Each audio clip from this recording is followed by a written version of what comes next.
తండ్రి ఇంట్లో ఉన్నట్టు. అందుకనే తండ్రి ఇంట్లో ఉన్నావు కాబట్టి ఏం చేయాలి నువ్వు?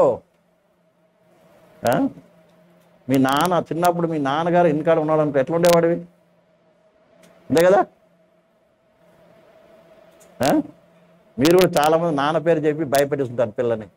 నాన్న ఉన్నాడు సైలెంట్, కొడతాడు అనేవాడు. అంతే కదా? అంటే నువ్వు ఎక్కడ ఉన్నా కూడా ఎలా ఉండాలి? దేవుడు అంటే భయము భక్తి కలిగి ఉండాలి. నువ్వు చర్చిలో ఉండు, రోడ్డు మీద ఉండు, అర్థమైందా? ఇంట్లో ఉండు, కిచెన్లో ఉండు, బెడ్రూమ్లో ఉండు, లేదా ఆఫీస్లో ఉండు, ఎక్కడైనా ఉండు, కాలేజీలో ఎక్కడైనా ఉండు, నీలో ఒక్కటి ఉండాలి. ఎక్కడ? నేను ఎక్కడున్నాను? తండ్రి ఇంటిలో ఉన్నాను. హల్లెలూయా, హల్లెలూయా. నేను తండ్రి ఇంట్లో ఉన్నాను. తండ్రి ఇంట్లో మనం ఉన్నప్పుడు అర్థమైందా? మన అవసరాన్ని ఎవరు చూసుకుంటారమ్మా? విశ్వాసం ఉందా? నీకు తండ్రి ఇంట్లో ఉన్నాను అనిపిస్తే నీవు అస్సలు మొట్టమొదట నీకు ఉండవలసిన లక్ష్యం ఏంటంటే నీలో ఈ విచారం అనేది ఉండకూడదు. అర్థమైందా? ఏముండకూడదండి? విచారం అనేది ఉండకూడదు. నేను వారసులం మంచిది, ఆస్తులం. మన సబ్జెక్ట్ ఏంటి? ధనవంతులుగా చేశాడంటే దాని అర్థం ఏంటి? ఆయన ఇంటికి తీసుకొచ్చాడు. ఇంట్లో ఉన్నాం, వారసులంగా దేవుడు మనల్ని తీసుకొచ్చాడు. ఎక్కడికి? తన కుమారులుగా జన్మింపజేసి తన ఇంట్లోకి తీసుకొచ్చాడు. కాబట్టి ఆ ఐశ్వర్యానికి వారసులైన మనము ఏం కలిగి ఉండాలి చెప్తా? చింత లేని వారుగా ఉండాలి. ఆయన నమ్మకం కలిగిన వారుగా ఉండాలి. ఆయన విశ్వాసముతో పాటు జీవించాలి.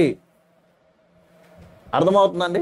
అందుకే వాక్యం ఏం చెప్తాం చదవండి ఒకసారి, జ్ఞాపకం చేసుకొని నేను ముందుకు వెళ్తాను. ఇంకా అది మనం అనేక సార్లు నేర్చుకున్న మాట. మత్తయి సువార్త చదవండి. మత్తయి సువార్త ఉంది కదా 6వ అధ్యాయంలో.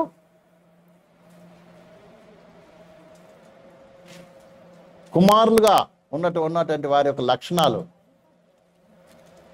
మత్తయి సువార్త 6వ అధ్యాయము 6:31 చదవండి. అప్పుడు ఆయన 6:31 కాబట్టి మీరు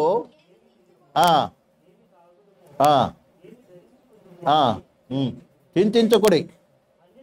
అన్యజనులు చూడండి, అన్యజనులు వీటి గురించి విచారము చేస్తారు.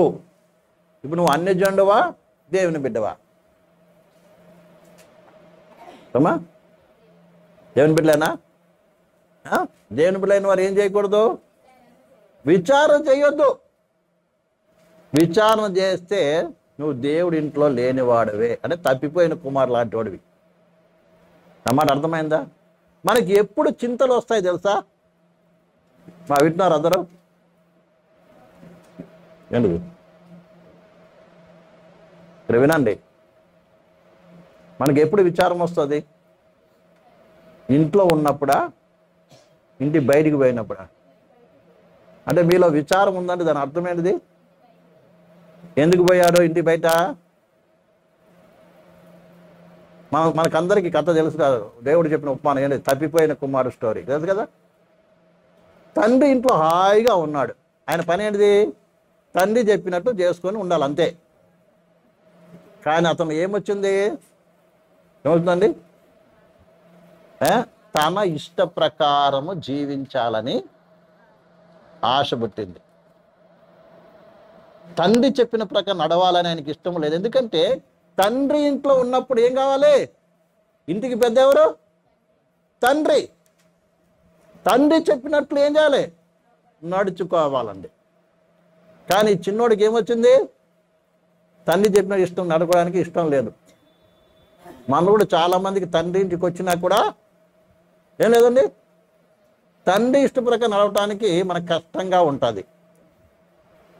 ఎందుకంటే మనలో కొన్ని స్వరాగా ఏముంటుంది? కోరికలు, ఇచ్చలు, ఆశలు, ఎందుకంటే ఉంటారు మన స్నేహితులు. అర్థమైందా? ఎవరుంటండి? స్నేహితులు. తండ్రి కంటే ఎవరు ఎక్కువ? స్నేహితులు ఎక్కువ. అర్థమైందా? తండ్రి కంటే ఎవరు ఎక్కువ? ఎవరు మన స్నేహితులు? మన ఇరుగు పొరుగు, మన యొక్క బంధుప్రియులు, రక్త సంబంధులు, అంటే లోక సంబంధమైన వారందరికీ కూడా ప్రియులు. అర్థమైందా? వాళ్ళని చూసి ఏం చేస్తాము? వాళ్ళలాగా బ్రతకాలనుకుంటాం. నువ్వు మారు మనసు పొందావు మంచిదే, రక్షణ పొందావు మంచిదే, తండ్రి ఇంటి వాడవయ్యో మంచిదే, తండ్రి ఇంట్లో ఉన్నావు మంచిదే. కానీ నీ స్నేహాన్ని బట్టి, నీ సహవాసాన్ని బట్టి ఏం కలుగుతుందంటే నువ్వు కూడా వారిలాగా ప్రవర్తించాలని కోరుకుంటాం.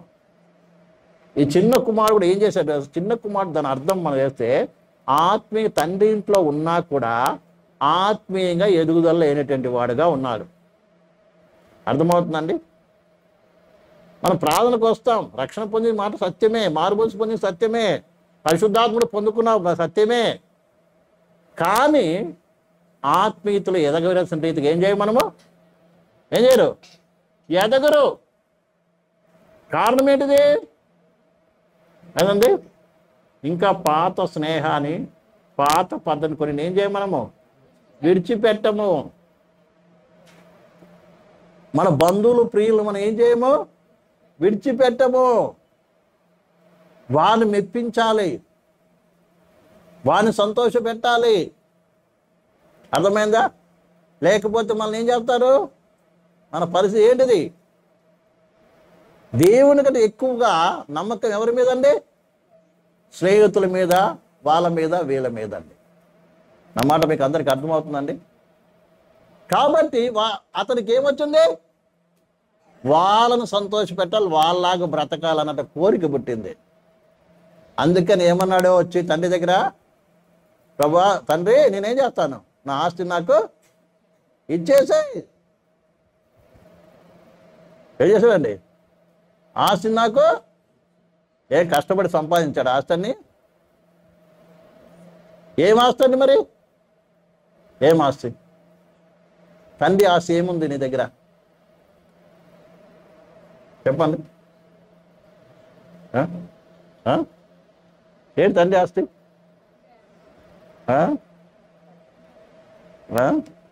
ఏంది? ఇచ్చేసాయి. దాని అర్థం ఏంటిదండి? ఆస్తి మంచి ఇచ్చేస్తాయి, నేను వెళ్ళిపోతాను. తండ్రి ఏమనలే. అర్థమైందండి? ఏం చేశాడు? సరే బాబు నువ్వు వెళ్ళు. ఏంటి తండ్రి ఆస్తి? ప్రేమలారా, తండ్రి ఆస్తి ఏంటిది?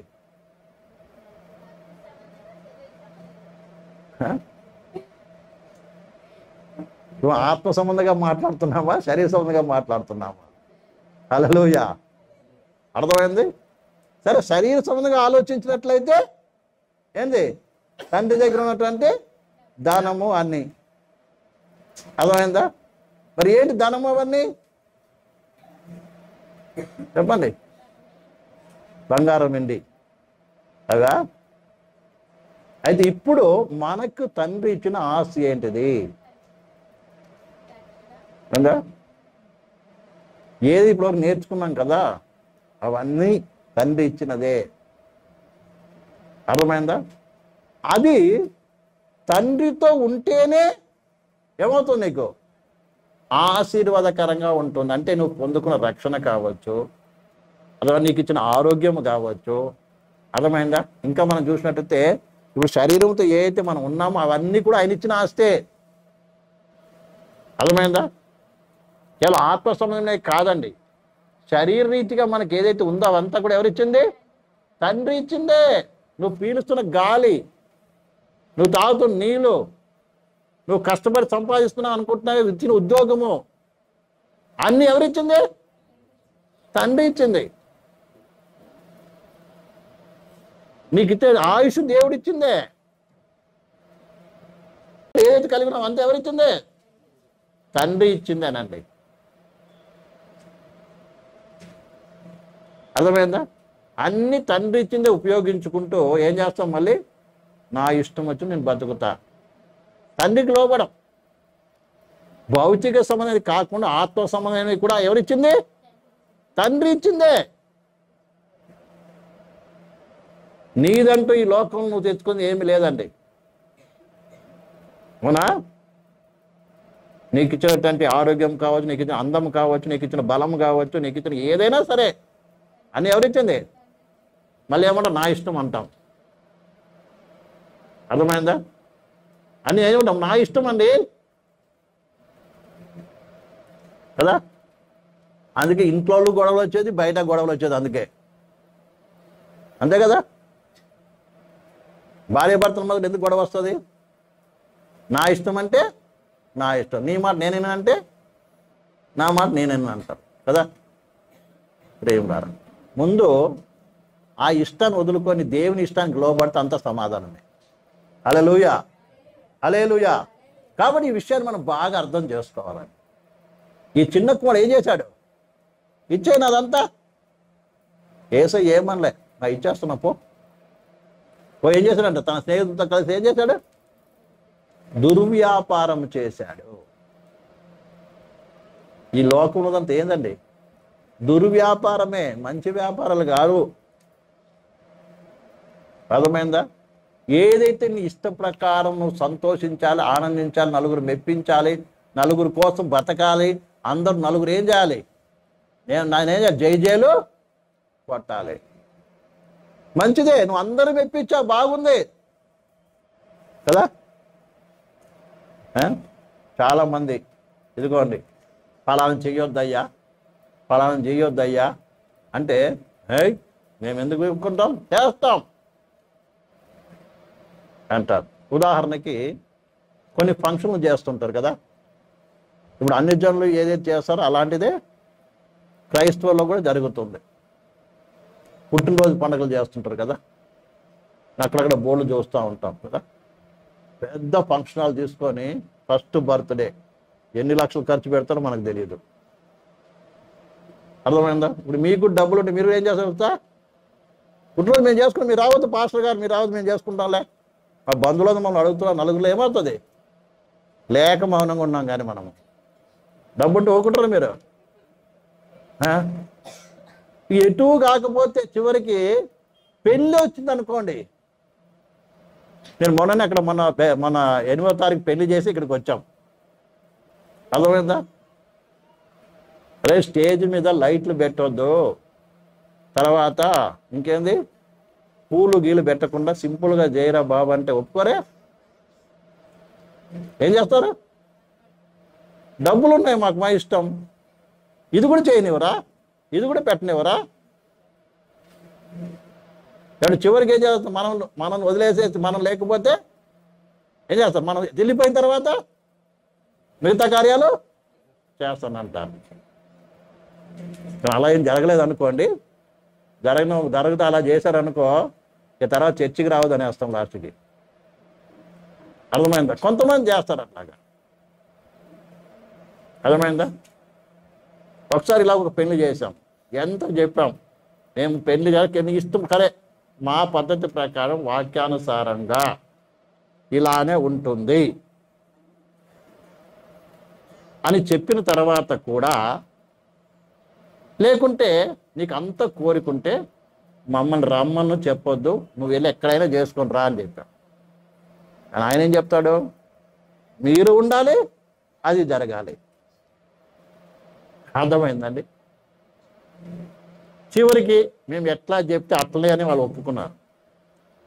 పెళ్ళంతా మంచిగా అయ్యింది. అరే పెళ్ళి అయిన తర్వాత మాకేం పని? మేము భోజనం చేసి బయటికి రావడానికి సిద్ధపడ్డాం. బట్టలు మార్చుకునేటప్పుడు ఏం చేశారు తెలుసా? ఏం చేశారు? ఆభరణాలన్నీ దొడుకొని వచ్చి కూర్చున్నారు. అర్థమైందా?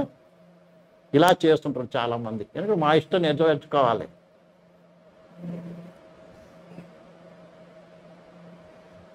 ఇలాంటి పనులు చేస్తాం. కొన్ని సంఘాలు ఇలాంటి పర్మిషన్లు కూడా ఉన్నాయండి. పెళ్ళినప్పుడు ఏం చేస్తారు?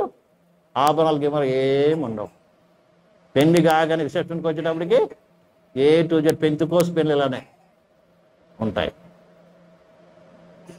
ఇలా ఏదో రకంగా ఏం చేయాలి, మన ఇష్టాన్ని ఏం చేయాలి, నెరవేర్చుకోవాలి. మన ఇష్టాన్ని నెరవేర్చుకోవాలి. ఈ ఇష్టం కూడా ఎవరిని, నలుగురు మెప్పించుట కొరకు, దేవుని కొరకు కాదు. అర్థమైందా? ఎవరి కొరకు? ఇలా ఈ తప్పిపోయిన కుమారుడు కూడా, ప్రియులారా, తప్పిపోయిన కుమారుడు కూడా ఏం చేశాడు, తన ఇష్ట ప్రకారం జీవించాలని ఏం చేస్తున్నారు, దుర్వ్యాపారాలు. ఎవరిని? ఇంకొకరిని సంతోషపెట్టే వ్యాపారం, ఇంకొకరిని సంతోషపెట్టే వ్యాపారం. వారి కొరకు వారు చేయరు.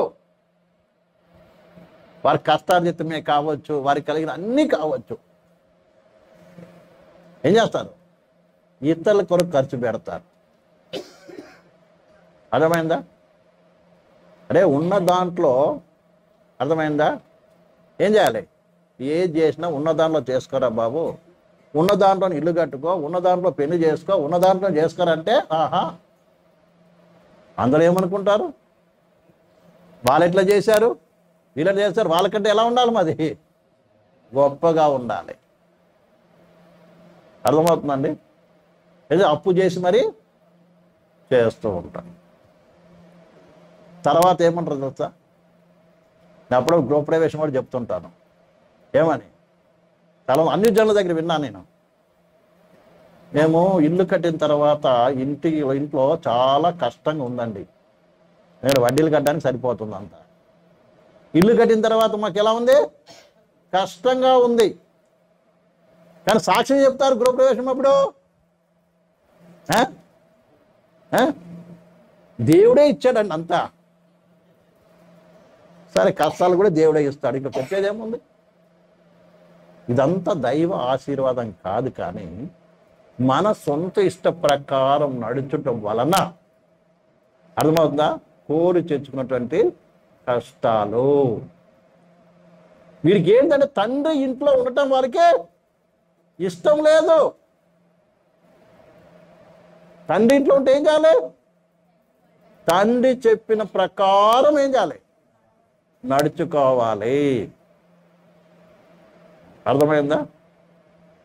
తండ్రి ఇష్ట ప్రకారం తండ్రి చిత్తం చేయాలి, అప్పుడే నువ్వు తండ్రి ఇంట్లో ఉంటావు. నీ సొంత ఇష్టం చేయాలంటే మాత్రము అవి తప్పిపోయిన కుమారులాగా, ఇద్దరు మనలో చాలా మంది తప్పిపోయిన కుమారులు ఇక్కడే ఉన్నాం, బయట లేరు. ఎక్కడున్నారు? మనం అనుకుంటాం వాడు తప్పిపోయాడండి, ఈమె తప్పిపోయాడండి, ఆమె రావటం చర్చికి రానివాడు తప్పిపోయినోడు కాదండి. అర్థమైందా? తప్పిపోయిన వాళ్ళు ఎవరు? మనమే. ఎందుకంటే మనకి ఇంకా ఏం కావాలి, ఏం నెరవేర్చుకోవాలన్నా, సొంత ఇష్టము నెరవేర్చుకోవాలి, సొంత ఆశలు కోరికలు నెరవేర్చుకోవాలి. అందుకే నీ సొంత కోరికలు సొంత ఆశ నెరవేర్చుకోవాలని ప్రయాసపడతావు కాబట్టి దేవుని సహాయం కూడా నీకు లభించదు. అర్థమైందా? ఎందుకంటే నువ్వు తండ్రికి దూరం వెళ్ళిపోయావు. తండ్రి ఇంట్లో ఉన్నవాడికి తండ్రి సహాయం చేస్తాడు, తండ్రి తోడుగా ఉంటాడు. ఒక తండ్రి సహాయం నీకు లభించాలంటే ఎక్కడికి రావాలి, నువ్వు మారు మనసు పొంది తిరిగి తండ్రి దగ్గరికి రావాలి. అమ్మని అర్థమవుతుందండి? ఎక్కడ రావాలి నువ్వు? తండ్రి ఇంట్లోకి రా. తండ్రి రాడండి, తండ్రి బాధపడతాడంతే. ఇప్పుడు తప్పిపోయిన కుమారుడు వెళ్ళిపోయాడు కదా, చిన్న కుమారుడు వెళ్ళిపోయాడు కదా, అర్థమవుతుందండి? వెళ్ళిపోతే ఎత్తుకుంటూ వెళ్ళాడా, బతిమలాడా? ఓ,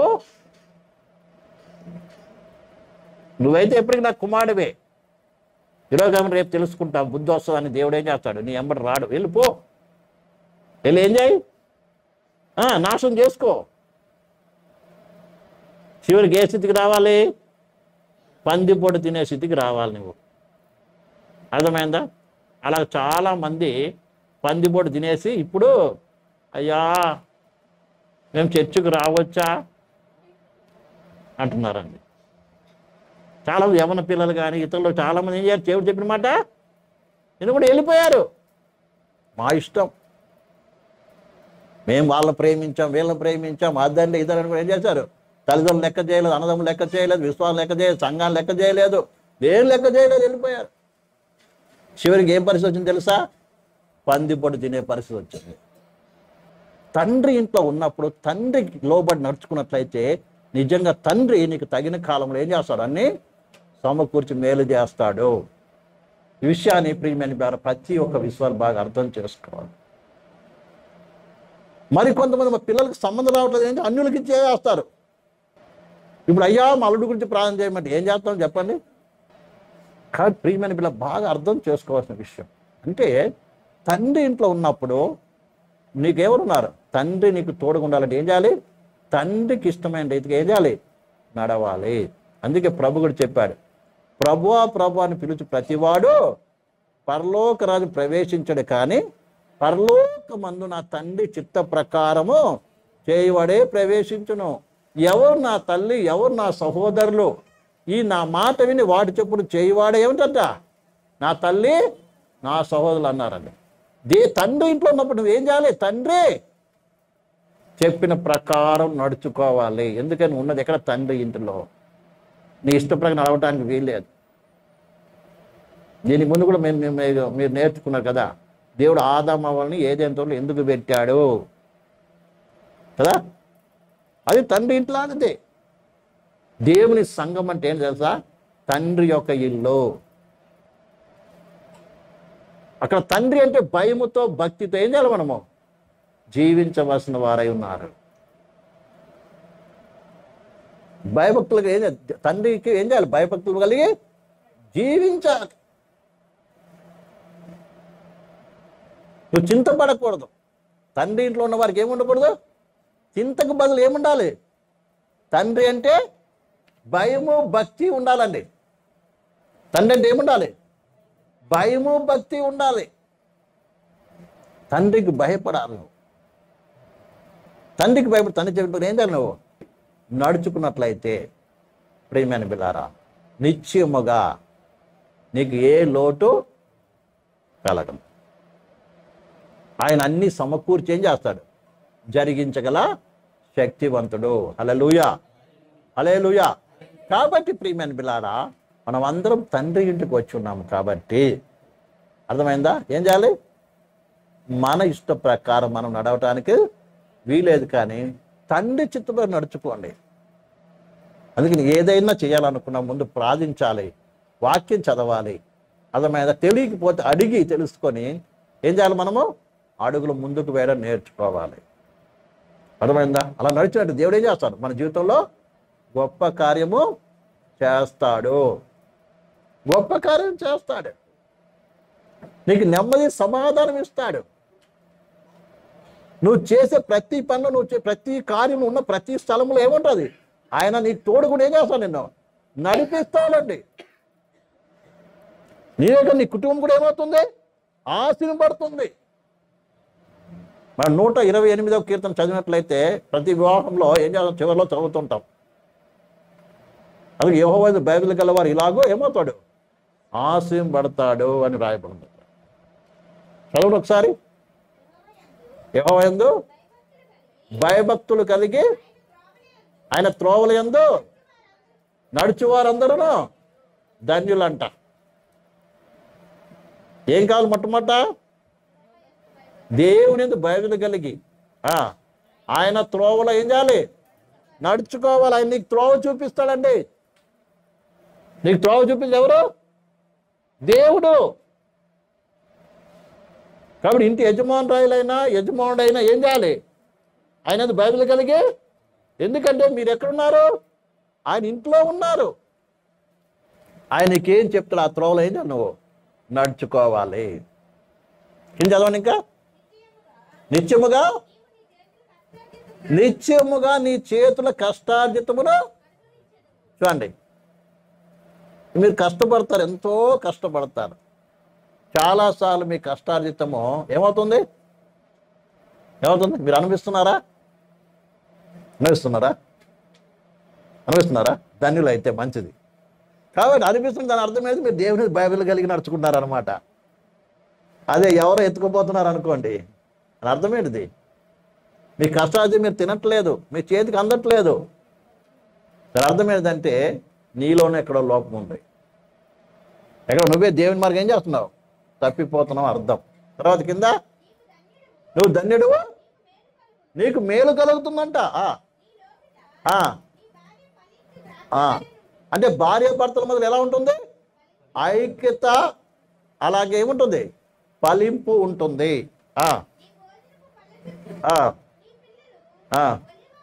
అంటే ఏంటిదండి? భోజనం బల్ల చుట్టూ అంటే అర్థం ఏంటిది? వాళ్ళందరూ కూడా నువ్వు చెప్పినట్టు వింటారని అర్థం కదా అండి.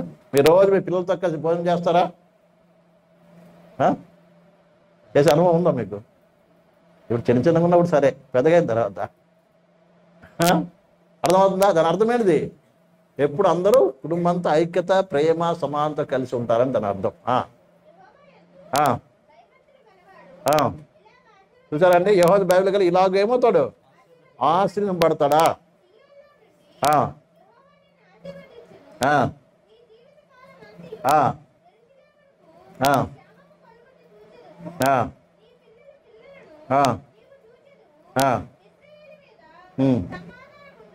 చాలండి. ఇలాంటి యొక్క స్థితి ఏముంటుంది నీకు? నీ కుటుంబానికి ఉంటుంది. ఎప్పుడు? ఆయన ఇంటిలో ఉన్నప్పుడు, నీ తండ్రికి భయభక్తులు కలిగి నడుచుకున్నప్పుడు, ఇలాంటి ఒక ఆశీర్వాదం, దీవెన అనేది నీ కుటుంబానికి కూడా ఉంటుంది. నీ ఆశీర్వాదం ఎక్కడి నుంచి వచ్చేదండి? ఎక్కడి నుంచి వస్తుంది? తండ్రి ఎదురు నుంచి వచ్చేదండి. అర్థమవుతుందా? నీ ఆశీర్వాదం ఎక్కడి నుంచి వచ్చేది? తండ్రి ఎదురు, సియోను నుంచి వస్తుంది. అర్థమవుతుందా? నీ ద్వారా ఏమవుతుంది తెలుసా? యెరూషలేము అనగా సంఘం కూడా ఆశీర్వబడుతుంది. నీకు ఆశీర్వాదం ఎక్కడి నుంచి వస్తుంది? సియోను నుంచి వస్తుంది. నీ మూలంగా ఎవరు ఆశీర్వబడుతున్నారు? సంఘం కూడా ఆశీర్వబడుతుంది. ప్రేమార, ఇట్టి ఆశీర్వాద దీవెన ఎక్కడ ఉంది? దేవుని యొక్క ఇంటిలో ఉంది. మరి ఈ యొక్క ఆశీర్వాదం అనుభవిస్తున్నాం మనము. ప్రేమార, ఇది అనుభవించాలని దేవుడు తన ఇంటికి మనందరినీ తెచ్చుకున్నాడు. కాబట్టి దేవుని సంఘం అని ఇంట్లో నువ్వు ఉన్న నీవు, నీ తండ్రికి నువ్వేం చేయాలి? నువ్వు భయభక్తులు కలిగి, మొట్టమొదటి పాయింట్ ఏంటి తెలుసా? దేవుని యందు భయభక్తులు కలిగి నడుచుకోవాలి. ఒకటి. రెండోది, చింతపడకూడదు దేని విషయంలో. నువ్వు దేవుని బిడ్డవైతే, దేవుని ఇంట్లో ఉన్నవాడు ఏం కావాలి? ఉండాలమ్మా, చింతపడకూడదు. దేని గురించి చింతపడకూడదు. ఇప్పటి గురించి కానీ, రేపటి గురించి కానీ, ఎల్లుడి భవిష్యత్తు గురించి నువ్వు బాధపడద్దు. దేవుని విశ్వాసం ఉంచి, దేవుడు నీకు ఇచ్చిన దాంట్లో ఏది ముందుకు సాగు. దేవుని ముందు పెట్టిన పని ఏంటి? నమ్మకంగా నడువు. దేవుడు చెప్పిన రీతిగా ఆయనతో సంబంధం కలిగి ఆయన ఆకలి గట్లు గైకొని ముందుకు సాగు. అప్పుడు నిశ్చయముగా ఏమవుతుంది? ఆయన నీతిని, రాజ్యాన్ని వెతుకు. దేవునికి ఇవ్వాల్సిన సమయం దేవునికి ఇవ్వు. అర్థమవుతుందండి? అప్పుడు ఏమవుతావు? ప్రేమలారా, ధన్యుడు. అది దేవుని బిడ్డలకు ఉండవలసిన, దేవుని ఇంట్లో ఉన్నట్టు ప్రజలకు ఉండవలసిన లక్షణము. ప్రార్థన చేసుకుంటాం.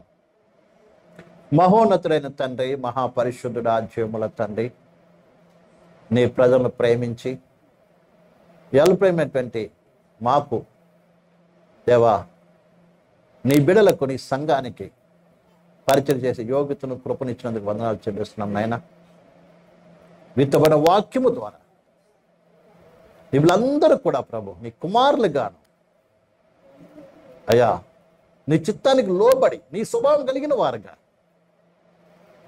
నీ ప్రేమ కలిగిన వారుగా, నేను విశ్వాసం కలిగిన వారుగా నిన్ను మహింపరచడానికి మీలో, మీ బిడ్డల్లో ఒక్కొక్కరిని కూడా మీరు ఆశ్రయించమని, దీవించమని, నడిపించాలని ప్రార్థిస్తున్నాను. వీళ్ళు ప్రతి ఒక్కరిని కోసం సమర్పిస్తున్నాయి. మనలో అనేక లోపాలు తెలియపరచవయ్యా.